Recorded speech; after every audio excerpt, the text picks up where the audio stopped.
For Scientific American Science Quickly, I'm Kendra Pierre-Louis, in for Rachel Feldman. You're listening to our weekly science news roundup.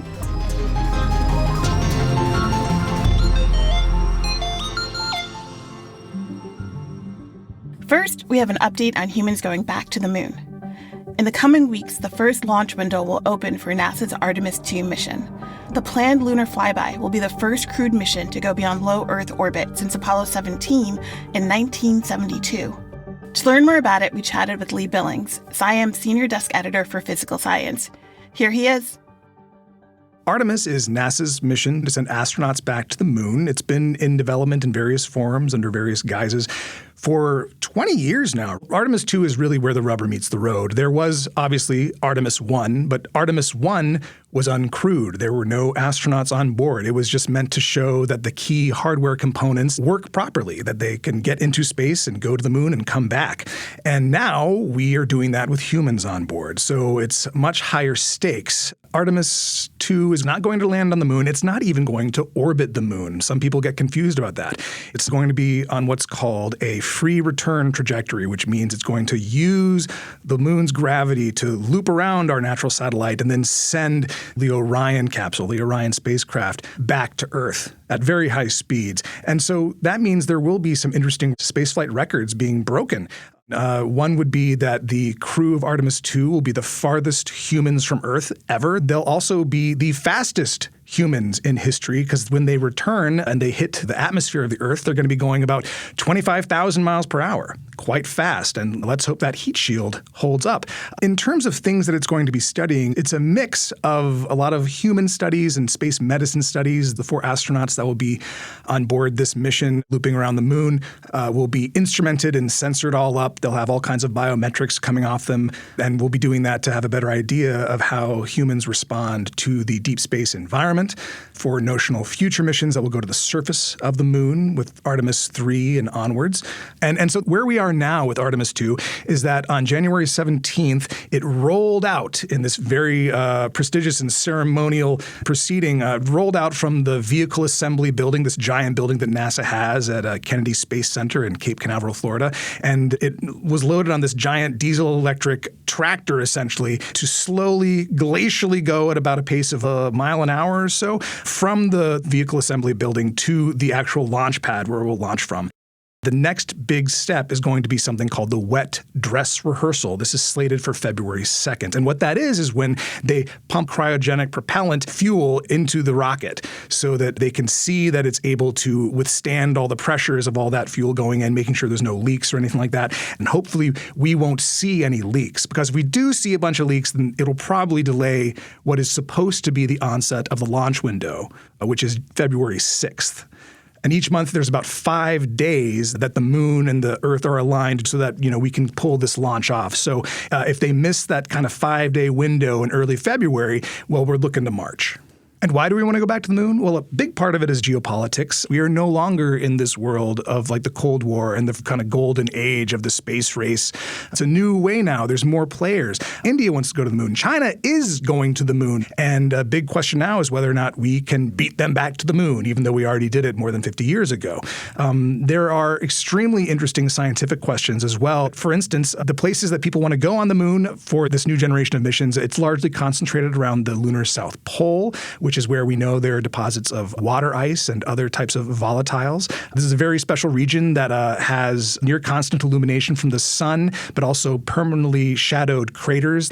And that region of the moon also is important because it could tell us a lot about how the moon formed and its history and evolution over time. And finally, a lot of the South Pole and the regions of interest are actually on the lunar far side, the part that people don't see from Earth. And that's important because you can build various types of facilities there to do cutting-edge science, such as a giant radio telescope to peer back to essentially the beginning of time. And you can do that there and be totally shielded from the Earth-based radio interference you would otherwise receive that would scuttle all your measurements. For more on NASA's lunar mission, go to scientificamerican.com. Coming back to Earth, a team led by University of Cambridge researchers may have found a way to give some patients their voice back after having a stroke. The key, researchers say, is a new device called Revoice. You see, roughly half of all patients who experience a stroke also develop dysarthria, which weakens the muscles used for speech and breath control. The condition can cause slurred, slow, or strained speech. It's not that the patient doesn't know what they want to say, it's that they struggle to say it. The good news is that with rehabilitation, many patients regain their speech, but the process can take anywhere from months to years. Given that recovery is possible for patients, the scientists behind the new study wanted to help patients communicate faster than existing technologies that require letter-by-letter input.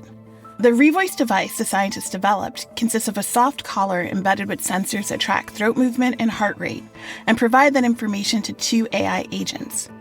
Both of these agents process the data using a large language model.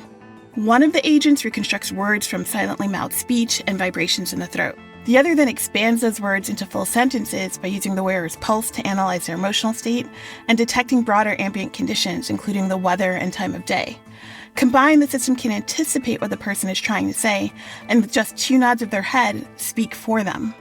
There are some limitations to the research. The study published last Monday in the journal Nature Communications had a small sample size of just 5 patients, but the researchers plan on expanding the study to a clinical trial. If the results hold, Revoice could be a useful tool not only for stroke patients, but also for those with other neurological conditions, including Parkinson's disease. In other news about communication, a study published on Wednesday in the journal Nature reveals the oldest cave art reportedly ever found. Previously, the oldest known cave art were depictions of a pig and 3 human-like figures thought to be over 51,000 years old. That art was found on the Indonesian island of Sulawesi. This new discovery was found on the same island, but in a different cave. Ordinarily, it's hard to date cave paintings, but the limestone caves of Sulawesi are easier to work with. In fact, the cave had been previously studied, but the new painting, a hand stencil on the ceiling, was overlooked. A chemical analysis found that the stencil dated back some 67,800 years at least, making it roughly 15,000 years older than the previously discovered cave art. This discovery could help us pinpoint when humans first settled in Australia. Archaeologists suspect that humans migrated there through Indonesia, but have been unable to determine the exact time frame. Franco Viviani, a physical anthropologist who is not involved in the new study, told SciAm that the findings also offer new insight into ancient societies, saying, quote, "They confirm what is known today, that art is positively correlated to critical thinking and creative problem-solving skills." And speaking of creative problem solvers, a new study on bats shed some light on how these winged mammals get around. Every school-age kid at some point learns that bats are able to navigate in darkness using echolocation. That is, they send out a call, and based on how the sound bounces back, they can tell where an object is. But scientists have long wondered how bats navigate in object-rich environments. A single bat call will send back echoes, ricocheting off multiple objects from various directions and distances. In complex situations, scientists figured it wasn't really possible for a bat to analyze each individual echo, so they must be relying on an alternative strategy. Finding out exactly how bats might be navigating these kinds of environments was the focus of a study published Wednesday in Proceedings of the Royal Society B. To study this, the research team constructed what they called a bat accelerator machine, lined with 8,000 movable acoustic reflectors, or fake leaves. The goal was to mimic the experience of a bat flying through a hedge covered in real leaves. Over the course of 3 nights, 104 pipistrelle bats went through the full 8 meters, or roughly 26 feet, of the test track. The results suggested that bats are sensitive to the Doppler shift, the same phenomena you experience when an ambulance siren shifts in pitch as it drives past you.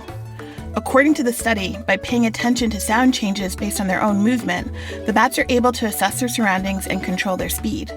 The researchers say their findings could be useful in advancing drone technology in the future. That's all for today's episode. Tune in on Wednesday when we'll dig into the nascent science of what foods make people stink. But before you go, we'd like to ask you for help for a future episode. It's about kissing. Tell us about your most memorable kiss. What made it special? How did it feel? Record a voice memo on your phone or computer and send it over to sciencequickly@sciam.com. Be sure to include your name and where you're from. Science Quickly is produced by me, Kendra Pierre-Louis, along with Fonda Mwangi, Sushmita, Pathak, and Jeff DelViscio. This episode was edited by Alex Sugiura. Shayna Posses and Shattuck fact-check our show. Our theme music was composed by Dominic Smith. Subscribe to Scientific American for more up-to-date and in-depth science news. For Scientific American, this is Kendra Pierre-Louis. Have a great week!